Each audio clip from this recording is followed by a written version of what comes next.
ask Mr. Mushfiqul Fazal to say a few words. Mr. Fazal is a UN correspondent for Just News in New York. Please, thank you.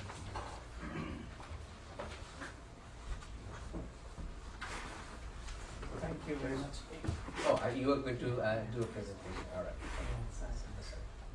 So thank you very much for this wonderful seminar, and the title is Simplification of Targeting Media and Journalists on Human Rights and Democracy. And I'd like to thank Bangladesh Progressive Alliance of North America and Harvard International Relations Council, as we are facing very critical time, as reporter I have to say. And I'll go for though it's already covered by the Mr. Tanveer Nawaz, but I'll skip whatever he has covered. And rest of the thing, I'm waiting for my slide.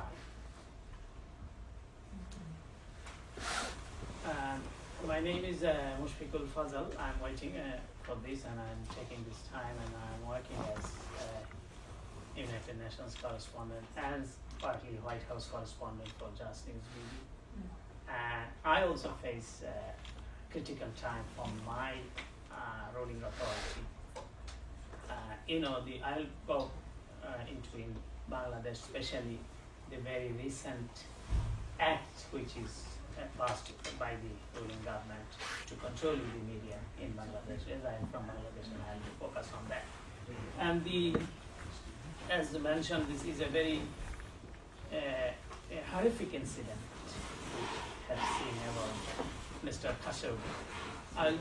If technical difficulties is solved, I will try to show his voice, because I don't want to go in his detail. Already you got the picture about his career and who he is and what was his background. But only one thing he said: I don't want to change the government. I don't want to change the ruling authority. I just want only one thing that I want to write and I want to say. Just simply one thing he wished to. It was his wish that freely he can express his views, freely he can express what he believes.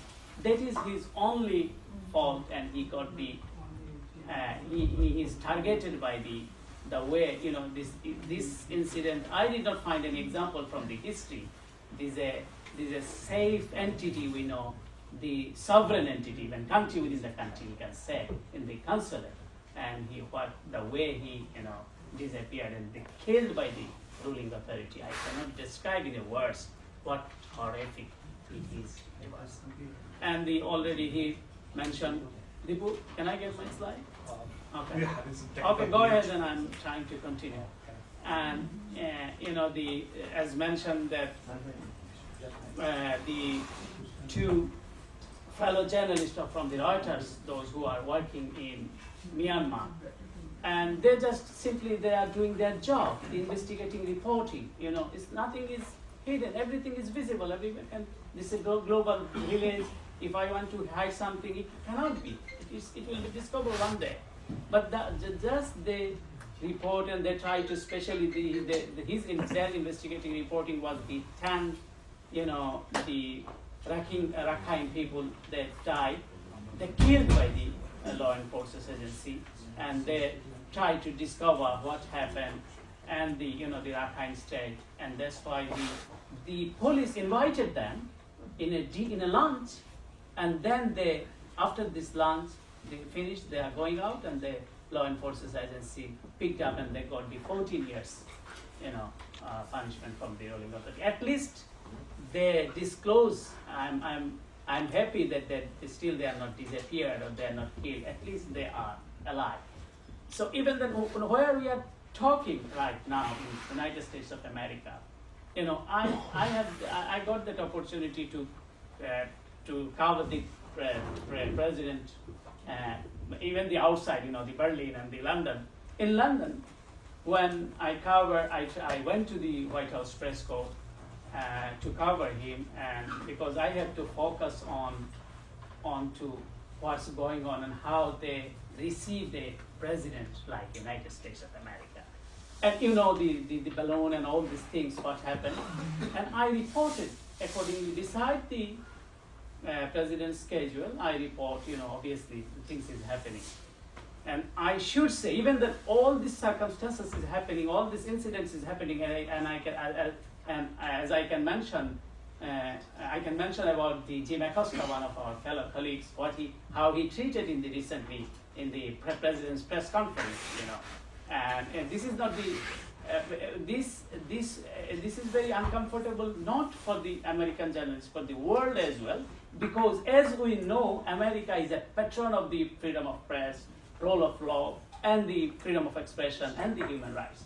So from an outside journalist, it's shameful for us as well that those who are patronizing our democratic values, institutions, but these incidents is happening in the highest office of the country.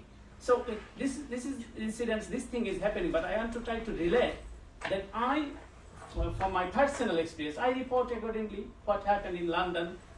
If I report from Bangladesh, one of the fellow journalists from Bangladesh is here, especially Nazbul Bhai, he will agree with me that, and the Rob Bhai is here, I think. Yeah. If I report, you know, I'm covering with Bangladesh Prime Minister Sheikh Hasina for example, I'm covering in New York. But if I try to, you know, report anything, at least I will be in jail. I cannot be, you know, accompany Prime Minister Hasina in her aircraft or the other aircraft to go to Bangladesh, because our journalism. So I still all these things are happening, but I have to say this is the beauty of America, that we can say whatever we feel, though there is obstruction going on. The freedom of press is control. We're trying to, you know, but not that much control. The society is accepting that, and the establishment is accepting that. I mean, our country, where I'm from, the whatever the chief executive say, this is the law. Chief executive means prime minister of the country. So there is nothing in between. You know, the simple thing is you have to be. You are free to talk, but you have to talk on my behalf. This is the freedom of mind. Nothing is in between. You have to be my man. Otherwise, you will be acting like anything. So this thing is, you know, happening in our country. And the very draconian law, I have to say, in Digital Act, which introduced by the unelected parliament, that to controlling the media and the press. Now, media transparency depends on police and law enforcement agency. They will decide what is the report, what the basis of the report, if it is true or not. If the thing, and against the prime minister, there is a clause. You know, I'm waiting for the. I wish I'll get my slide. So still I'm waiting for that. But there is perhaps it's facing repression of media. So you cannot say anything against. If you say anything like they say embarrassment of the government, I cannot embarrass any of my writing. Otherwise, I'll be prosecuted. There is, I think, even the lifelong sentence is there in the law, 14 years, 10 years, and I think 50,000 Bangladeshi currency in terms of dollar you can exchange. So you know, so this is the law. But before the law, what happened in Bangladesh? We are talking about the draconian law, the Digital Act. But whenever this government is in power without a, so-called selection in the name of election, they are trying to controlling the media. And media is, for their survival, they are trying to adjust with the government. Some journalists, they are very bright. I'll mention in my slide if I go. So they are trying, and those who are bright, their address will be in the prison, So many of journalists, I can mention 82 years journalist, Shafiq Rahman, he was in jail. And last and the very serious episode was the Shahidul Alam. You already mentioned that. What he said, he just appeared in Al Jazeera. He said about what incident is going on, why people are demanding, particularly students, they are demanding for the road safety. And he appeared in the Al Jazeera, he said, and he told that what he believes, what's going on, and how they they are going for the protest. So, and that's why they picked up, and 24 hours he was, more than 48 hours he was disappeared. Nobody claimed that he is picked up by the law enforcement agencies. But then they declared, he said in an interview that he is beaten up and they are physically tortured, and his cloth was, and then they cleaned the cloths with they removed the blood, and then he wear again this cloths, and they say, I cannot justice in this country. So this Bangladesh is, I am comparing to the developed world. Still there is, as I mentioned, and the Bangladesh developing world. But why we are telling this in this country? But very distinguished panelists are there. I can say the Alia Iftikhar is a good patron of free journalism, working for the Committee to Protect Journalists, and a very good friend and trusted friend of Bangladesh, who served enemy and the friend, means Pakistan and Bangladesh, as ambassador. So he has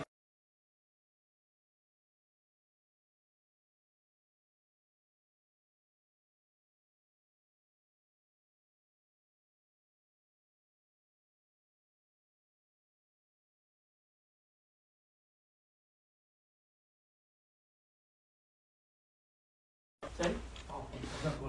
Okay. So it's bad luck for me. What I have tried to project, very brief way. So I'm not getting any support, technical support, and technical difficulties I have got. So even then, those who we are participating here, we know everything what's going on in Bangladesh and what's going on in United States of America. But only one thing, we have to raise our voice. If we say, okay, what's going on? Okay, I'm not going Bangladesh. Okay, I have some property and I just sold out and I bought a beautiful house and my children are going there. So, because we are from that country and we are living in America, you are living in America, and you have got tremendous support from your country people, from your parents, from your roots. So we cannot forget about the obligation. So we have to raise our voice. We have to, someone has to raise the voice. And this very recently, the Bangladesh is the next election will be held. I hope the one of the speakers will address this issue. How the government of United States of America and civil society, they are observing the situation. The election commission declared another schedule for the election. But there is no level playing field. Everything is under control by the ruling authority. You don't have any speech. You do not have a freedom of association. But